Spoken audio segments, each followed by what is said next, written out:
নমস্কাৰ সকলোকে পোনপ্ৰথমে মই বাদুলি আপোনাক সকলোকে পুনৰ স্বাগতম জনাইছোঁ মোৰ লাঞ্চ ছেকশ্যন আমাৰ ইউটিউব চেনেলত য'ত নেকি আমি আহিবলগীয়া এক্সাম পাৰ্চপেক্টিভত সকলো ধৰণৰ প্ৰশ্ন উত্তৰ কৰি আছিলোঁ আৰু লগতে কৰি আছিলোঁ অসমৰ ইতিহাসৰ মষ্ট ইম্পৰ্টেণ্ট কেইটিমান প্ৰশ্ন উত্তৰ যি নেকি আপোনালোকৰ এক্সামত আহিব পাৰে গতিকে আহক আজি মই পুনৰ কেইটিমান অসমৰ ইতিহাসৰ ওপৰত গুৰুত্বপূৰ্ণ প্ৰশ্ন উত্তৰ লৈ আহিছোঁ তেনেহ'লে ষ্টাৰ্ট কৰোঁ আজিৰ ক্লাছ নম্বৰ হৈছে আপোনালোকৰ কোন শতিকাত অসমৰ প্ৰাচীন যুগৰ আৰম্ভ হৈছিল আৰু উত্তৰ হ'ল আপোনাৰ চতুৰ্থ শতিকাত 4th century কোন শতিকাত অসমৰ প্ৰাচীন যুগৰ আৰম্ভ হৈছিল চতুৰ্থ শতিকাত 4th century অসমৰ প্ৰাচীন যুগৰ আৰম্ভ হৈছিল নামৰ প্ৰশ্ন হ'ল আপোনালোকৰ এয়া আৰু 2 নম্বৰ প্ৰশ্নত আছে ঘিলধাৰী ঘাটৰ সন্ধি কেতিয়া হৈছিল ঘিলধাৰী ঘাটৰ সন্ধি কেতিয়া হৈছিল নম্বৰ 2 প্ৰশ্ন আৰু উত্তৰ হ'ল আপোনাৰ 1663 চনত ঘিলধাৰী ঘাটৰ সন্ধি হৈছিল 1663 চনত প্ৰাচীন অসমৰ ঐতিহাসিক বিৱৰণ কোন ৰাজবংশৰ প্ৰতিষ্ঠাৰ পৰা আৰম্ভ হয় প্ৰাচীন অসমৰ ঐতিহাসিক বিৱৰণ কোন ৰাজবংশৰ প্ৰতিষ্ঠাৰ পৰা আৰম্ভ হয় আৰু এয়া হ'ল আপোনালোকৰ বৰ্মন বংশৰ চতুৰ্থ শতিকাত কাৰ কামৰূপৰ বিষয়ে উল্লেখ পোৱাৰ পিছত অসমৰ ইতিহাসৰ আদি যুগৰ আৰম্ভ হয় এয়া হ'ল আপোনালোকৰ সমুদ্ৰগুপ্তৰ এলাহাবাদ শিলালিপিৰ পৰা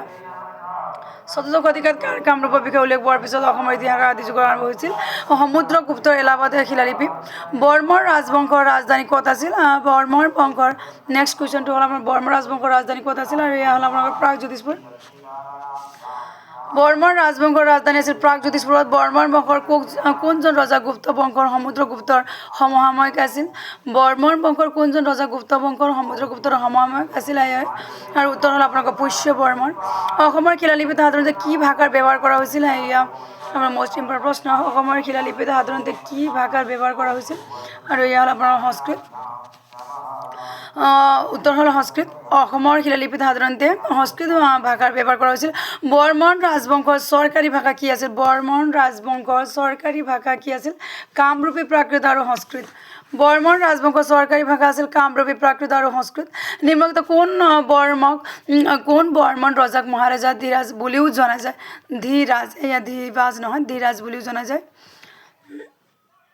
নিম্নলিখিত কোন বৰ্মন ৰজাক মহাৰাজা ধীৰাজ বুলিও জনা গৈছিল আৰু এয়া হ'ল পুষ্য বৰ্মন ৰাজকুমাৰী অমৃতপ্ৰভা কাৰ জীয়ৰী আছিল আজিৰ অন্তিমখন প্ৰশ্ন হ'ল ৰাজকুমাৰী অমৃতপ্ৰভা কাৰ জীয়ৰী আছিল আৰু এয়া হ'ল আপোনাৰ বলবৰ্মন গতিকে এইকেইটি হ'ল আজি মই অনা যিকে অসমৰ ইতিহাসৰ ওপৰত গুৰুত্বপূৰ্ণ প্ৰশ্ন উত্তৰ যি নেকি আপোনালোকৰ এক্সামত সুধিব পাৰে গতিকে আপোনালোকক যদি মোৰ ভিডিঅ'টো কিবা ইম্পৰ্টেণ্ট যেন লাগিছে তেনেহ'লে আপোনালোকে পোনপ্ৰথমে মোৰ চেনেলটো ছাবস্ক্ৰাইব কৰিব পাৰিব তাৰপিছত মোৰ ভিডিঅ'টো লাইক কমেণ্ট শ্বেয়াৰ কৰিব পাৰিব আৰু চেনেলটো আপোনালোকে